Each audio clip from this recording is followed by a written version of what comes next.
The thing that's different about Khabib retiring on top and Amanda retiring on top is Amanda beat everyone. Amanda destroyed everyone. She beat literally every single person. There's no one left. There's not one person she hasn't beat. No one. There's not one contender. No one. She beat everyone. Everyone. There's no one left. All right, 289 is in the books, and we're going to talk about it right now because there were three very notable fights. The last three. That dude from Canada, man, took 3 years off to work on his grappling and then comes back and wins by submission. Those are the kinds of stories that I absolutely love in this sport, but I'm not going to talk about that in this video. I'll do one on my Clips channel about that. But what we are going to talk about is we're going to talk about the Charles Oliveira and Dariush fight and the Amanda Nunes fight and her subsequent retirement, because there are big things that need to be said that have not been said. I've been perusing UFC YouTube today, and nobody's saying the right things quite yet. And so I am going to cover these fights, lay out exactly what just happened here, explain why everyone picked this fight wrong, the Charles Oliveira one, so wrong, and how they picked. People were picking Aldana to beat Nunes, dude. Okay, you want to know who didn't? Me. Okay, me. I picked Oliveira, Nunes, and I. Anyway, we'll talk about it, right? Because we're gonna go over that entire. You have to talk about that. You have to talk about why 95% of MMA YouTube was picking Dariush over Charles Oliveira, because I know why. When it was objectively wrong. Like, now it's in the books. And lucky for me, I made an exception, right? Normally, I don't do fight pick videos because candidly, look, dude, you start a YouTube channel, you start talking about MMA. I used to do the picks all the time. That when I had when I had a much smaller subscriber base. And then as you grow, it's like the fans decide what your channel is. You know what I mean? Like, that's really what it is. Like, the fans decide what your channel is. It's like, dude, you do a video about Conor McGregor getting in a bar fight, and that gets 10,000 views. You do a fight picks video, it gets 3,000. You do another one about this, it gets 10,000. You do this and 2,000. You end up doing the ones that the people like. So I don't do fight pick videos very often. So if I do, that means there's something notable for me to say, right? And I very rarely get them wrong. I'm right a lot of the time. I'm right. Well, and when I'm right. Like, this is the reason. Like, what I said ended up being the reason. That's why I did the videos. I saw something blaring. And in this case, with the Dariush and Charles fight, I went against the grain and I told everyone exactly why I thought he was going to win, and I was right. But in addition to that, it's about why everyone thought Dariush was going to win. That's what we need to talk about. And then we want to talk about Amanda Nunes because, wow. Anyway, I'm stepping on the video. So before we get into it, though, if you needed a reason to subscribe to the channel, if you haven't yet, it could be either A, because I'm asking you politely to subscribe if you're going to watch my content, or because you want to know when I pick fights, because I tend to be right, and then you can bet on the person I said to bet on, and then you can win money, It is what it is. Or you can just sound smart with your friends. You can just repeat exactly what I said, and usually you'll be right. I'm just kidding. But yeah, subscribe to the channel if you haven't yet. Also need to thank the sponsor of this video, Yo Kratom. If you're a Kratom user, you know what it is. It's $60 kilograms on Yo Kratom. If you don't know how big the bag you're buying is now, it's way smaller than that, and it's much more expensive. $60 kilograms. It gets to your door in 2 days. Absolutely as reliable as Amazon. They have all kinds of strains. They have capsules if you want them. Go check them out. Yo Kratom. Give them a look. All right, so let's start with one surprise thing. Okay, so for all you little heathens out there, there is an objectively new champion for the hottest girl in the UFC. She fought last night. Her name's Diana Belbita. She is the hottest girl in the UFC. I don't think that there is any competition. This is what she looks like. I don't know what else to say except just like, my goodness gracious, dude. She is a dime piece. So, yeah. And look at this, Polyana Viana. In her comments, like, man, I would love to train with these two dimes. Ayo. Yeah, so that's what it is. All right, so Charles Oliveira, here's where we're going to start, okay? So obviously, he had an incredible performance, right? It went as well as I expected or better, but there's no question who this guy is now, right? Like, this guy's been battle-tested. You think about the beginning of his career, people thought of him as soft, a guy who folds, folds under pressure.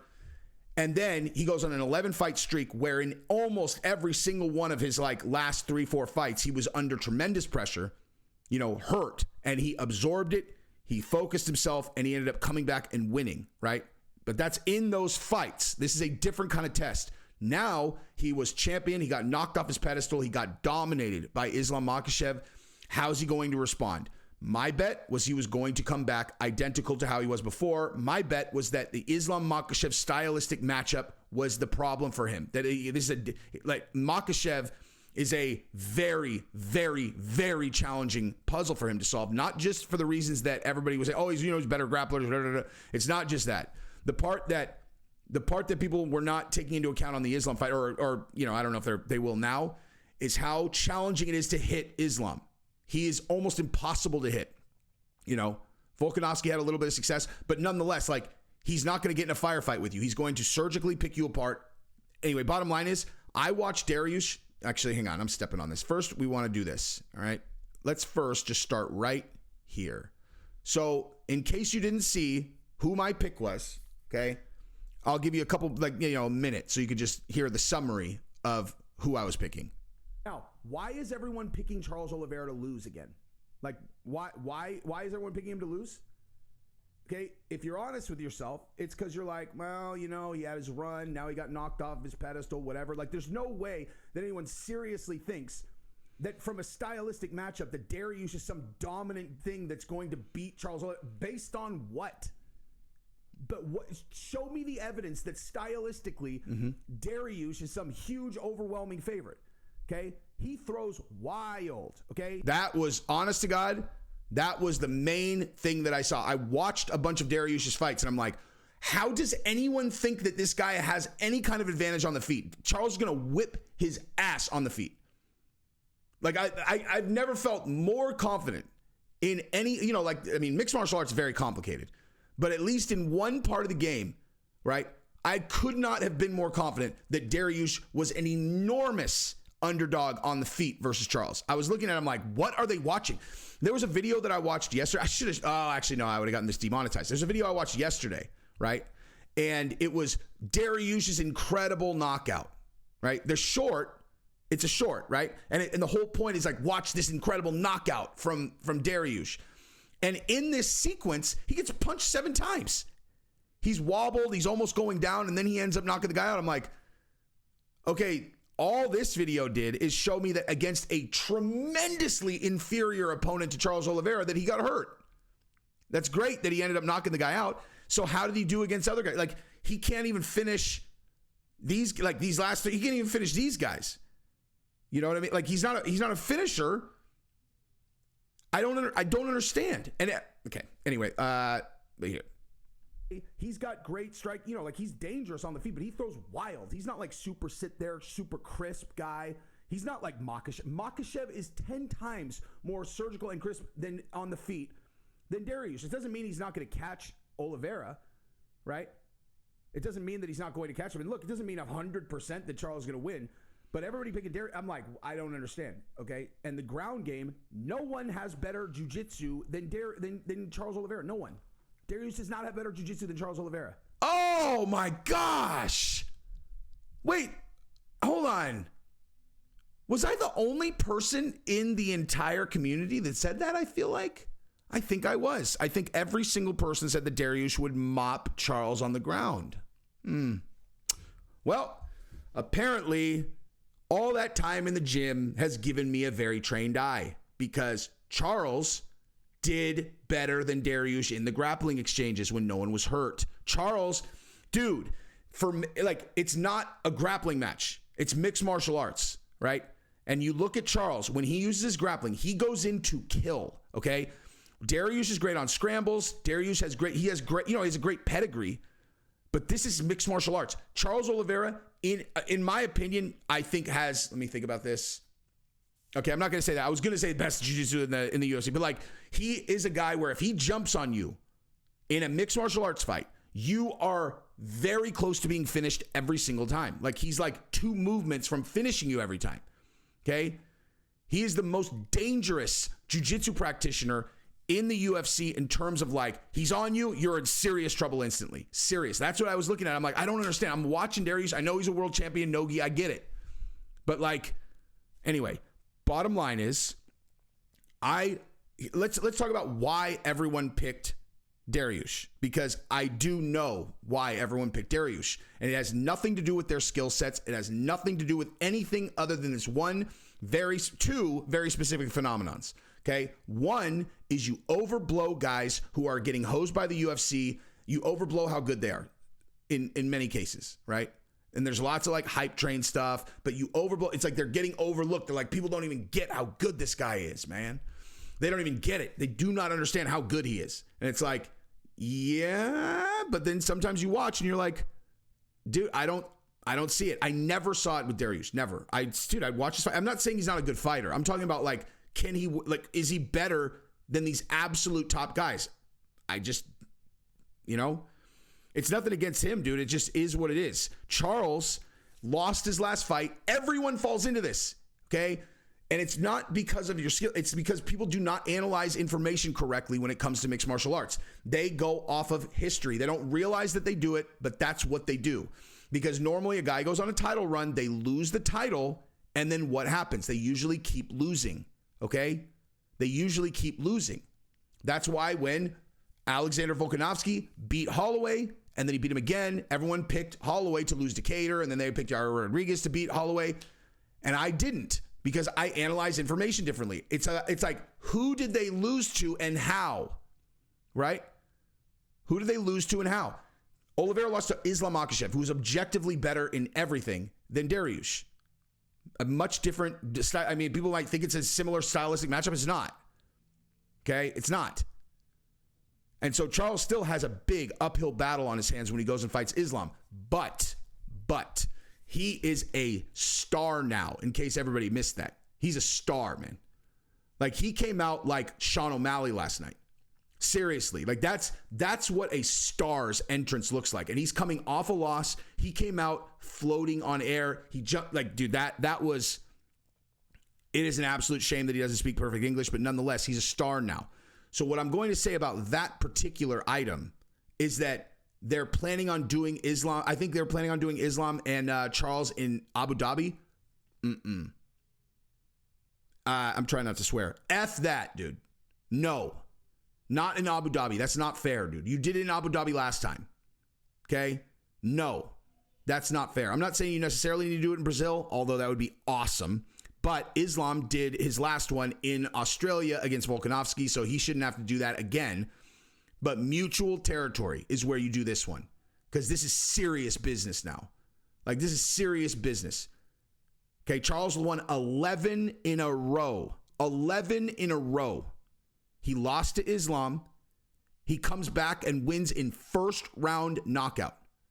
Right? Dominant first round knockout. Mutual territory, or neutral territory. Do not do that fight in Abu Dhabi. Do not do that fight in Abu Dhabi. Unless it's already booked or whatever, like, if it's booked, it's booked.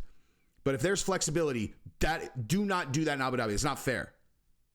Give this guy an opportunity to, to win. Like, he was on hostile territory. Clearly, he is a guy who thrives off of the crowd. And you throw him into the most hostile territory you could possibly be in. Neutral. Let's go, dude. So I think it was a historically incredible win, because generally, when guys lose, okay, it's not just like, so Holloway, when he lost to Volkanovski twice, right? He lost razor thin decisions. He doesn't have to go home and tell himself anything about, do I still have it? He lost incredibly razor thin decisions that other people thought he won in both cases after the first two. So he doesn't need to go question whether he's got it still. None of that stuff, right? Charles got beat up and submitted, right? He had to go home, lick those wounds.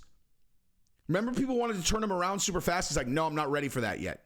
I'm not ready for that yet. He centered himself. He went into a camp. Did you see how focused he looked throughout the entire week? He looked so ready. I didn't even talk about that in the video. I didn't even think I needed to, because I knew I was ready. No one knows for sure. But I was confident enough that I was looking at quality of opponents, and just what my eyes objectively are telling me about the matchup. But if you just look, and listen, Dariush looked very focused also, but Charles looked very centered and focused, very confident. When he was coming into the octagon, that was his joint. That is an incredible show of resilience and mental strength that he could come back from getting stopped and then come out and dominate like that. First round stoppage. 95% of the entire MMA YouTube podcast, everyone picked Dariush. I think people are just like, and I just think people are like afraid to go against the herd sometimes too. They hear enough people say like, oh yeah, Dariush is going to do it. They're all, yeah, I think Dariush is going to do it. It's like, I mean, if that doesn't demonstrate, if my video doesn't, because I did that video like 2 days ago, everyone had already gotten their picks in, you know? It's just, that's not how my brain works. Like, I don't, like peer pressure, consensus, that shit does not enter my mind ever. It's not a thing that I do. It's just not like my brain does not work like that. I'm immune to peer pressure. I'm immune to that kind of thing. It's like, that's just not how my brain works. It's not like something that, you know, I'm not trying to jerk myself off. It's just not how my brain works. But you hear a thing enough, you start questioning yourself, or maybe that's how people make their decisions always. You know, they're like, oh, I'm going to make a video. Let me go listen to other people's videos and then say whatever. I'm like, no, I'll just watch the tape and then decide what I think. Anyway, so yeah, now Amanda Nunes, we got to talk about her because this is deserving of some serious time here. So Amanda Nunes, everyone was like, if the Amanda Nunes that was there for Pena 2 comes out, Aldana's in serious trouble. How many people picked Aldana? How many people did you guys see pick Aldana? A lot of people picked Aldana. You want to know who didn't? Me. Okay, I picked Nunes, obviously, because what are you talking about? Okay, the only way that you could have been picking Aldana is if you thought that Nunes didn't train, right? Like, you know, Nunes, if Nunes like is over it and didn't train, you know, whatever. And I'm like, okay, guys, do you guys not understand human nature? Like, do you not understand? Like, and this is important to just note in terms of how I think about this kind of thing, which is about like, I'm trying to predict because I mean, as much as, you know, you're breaking down a fight, as much of doing a good job of that comes down to predicting their mental game. Honestly, like a guy, okay, this guy's lost 2 in a row. He's got this, like, you know, when Shabazian, you know, had first lost those 2, and I'm like, man, he's got Tavardian as his coach, and that guy is stressing out. He's like the thing he's riding in on. I don't think he's going to be able to handle the pressure. I think he's going to lose. I'm not even thinking about his skills. I'm thinking about his brain. Nunes, going into this fight, how could anyone have thought there was any chance that she was going to come in untrained and not ready? How could anybody have even considered that? I don't understand. I heard everybody talking about that. I literally heard everyone talking about that. Everyone. Well, you know, if the focused Amanda comes in, dude, she is the greatest female fighter of all time. She came in untrained once, and she lost to an insanely inferior fighter. Do you think she's ever going to do that again? Does she strike you as the kind of person who does things willy-nilly? I'll just take a fight. She has enough money to retire 4 times. I'll just take a fight, whatever. I don't really feel like training. Okay? That's like, there are plenty of fighters where you can see you're like, it doesn't look like they're really focused anymore. It's Amanda Nunes. She has no reason to still be fighting. Like, that is not a thing, okay? That's not a thing. Now, there could be a person who's too distracted, you know, and they, like, you know, you're like, man, are they partying or whatever? But Amanda Nunes is the champion. She can retire if she wants. There is no way she's going to take a fight and then just cruise into it without training. I didn't understand that at all. And so if you look and you know you're going to get a good, Nunes, how is Aldana going to beat her? I didn't understand how everybody was picking her. So nonetheless, when she came out last night, like during her walk, I was like, Aldana has literally no chance in this fight. Amanda looked the most focused I've ever seen her last night on her walkout. And that's very notable for a very specific reason, right? She came out the most focused she's ever been, knowing it was her last fight, right? Like, she knew this was her last fight, and she came out like that. Like, that is inspiring, dude. Like, she is so awesome. She comes out, she beats the living breaks off Aldana post to post. Everyone's like, why isn't Aldana letting go? It's like, and even the announcers, they're like, she's not even really feeling her power yet. I'm like, what are you talking about? I mean, I'm obviously not in a position to question whether DC knows what it can objectively tell when a person's putting heat on a punch or a kick. But I'm like, dude, Amanda Nunes hits harder than any woman ever. There's no one that hits harder than her. She would starch. I mean, I'm sure there are plenty of dudes that have sparred her and gotten starched. And I want to use this moment to say again that I can't even believe I'm going to get into this again, but I just want to reiterate that there is an enormous number of pro male MMA fighters at 135 pounds that she would beat the living breaks off of.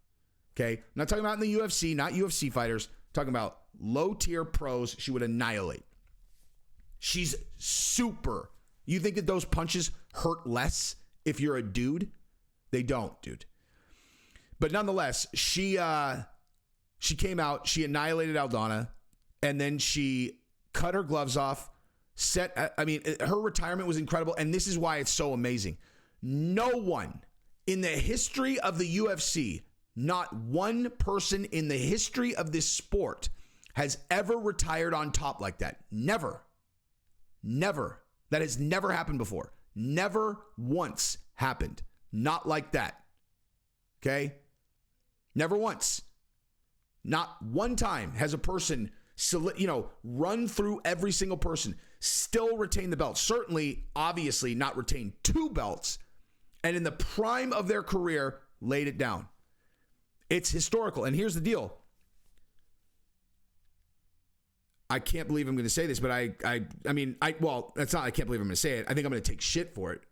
But as of this moment, there's a strong argument that she's the GOAT. Like across the board GOAT. Now, John Jones, he goes out, beats Stipe. He retires. Obviously, he's the GOAT, right?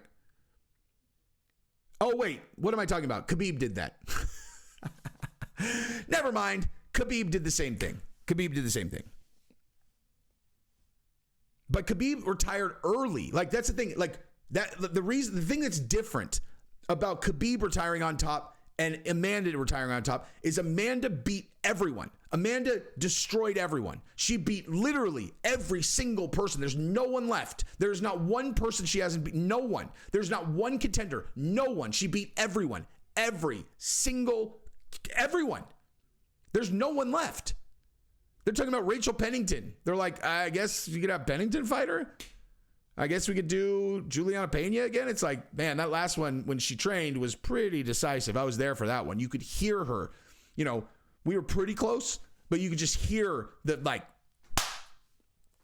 that's why I feel so confident being like she would beat the majority of just dudes in general. She would beat the living fuck out of you guys. And it's because, dude, you can't, like, the sound of impact, you can tell yourself, oh, she's a girl. It's like, okay, well, guess what? Mighty Mouse is 125 pounds. You think you're going to beat him up? I'm talking untrained person. You think you're going to beat him up? I've got 100 pounds on him. He'll fucking destroy you, dude. He will literally destroy you. Anyway, but yeah. So I thought it was an incredible, incredible moment. The other thing, too, is that when Khabib retired, there was no one there. There was no one there. And everyone, and here's the other thing, too, about Khabib. When Khabib retired, no one, it was kind of like, is he really retiring, though? Like, because it was so unexpected. Everyone's like, is he really retiring? Like, and then Dana was badgering him about fighting Conor afterwards. He's like, are you really retired? Amanda, that was decisive. That's it, dude. She laid him down, cut her gloves off, put him down there, laid on top. Incredible. No one's ever retired like that. Khabib's retirement is not the same, dude. It's not. If Khabib would have won another 7, 8 title defenses and then retired, then that's different.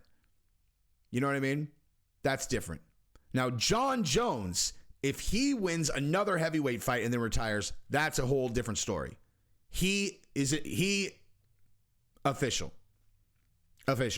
But as a total, complete, front to back career, okay, the way she went out, I don't know, man. I don't know. GOAT. GSP is right there too. But again, GSP, there wasn't this, like, there just wasn't this, like, decisive moment where you knew it was over. Like, that's it, dude. It's done. She laid it down, you know, like, because GSP did this weird retirement after Hendricks beat him, and the judges gave it to him anyway. And then he came back to fight Bisping once, and then you were kind of like, all right. Then he just disappeared. There was no, like, you know, there was never a bow tied on those careers like Amanda did last night, where it was like, she's done now. And she did everything she needed to do. She's going to go travel to Brazil. She's going to see her family. I mean, who knows, dude? Maybe she gets the itch in a year or two. Who knows? But that seemed pretty definitive to me, you know? And it was incredible. And I'm proud of her. And I love Amanda Nunes. I think she's like the coolest chick on earth. I would love to hang out with Amanda Nunes, man. She is so fucking cool, dude. Anyway, that's pretty much what I got. I've been talking for 26 minutes. I love you guys. Please subscribe to the channel if you haven't yet. And we'll have lots of videos this week. Peace.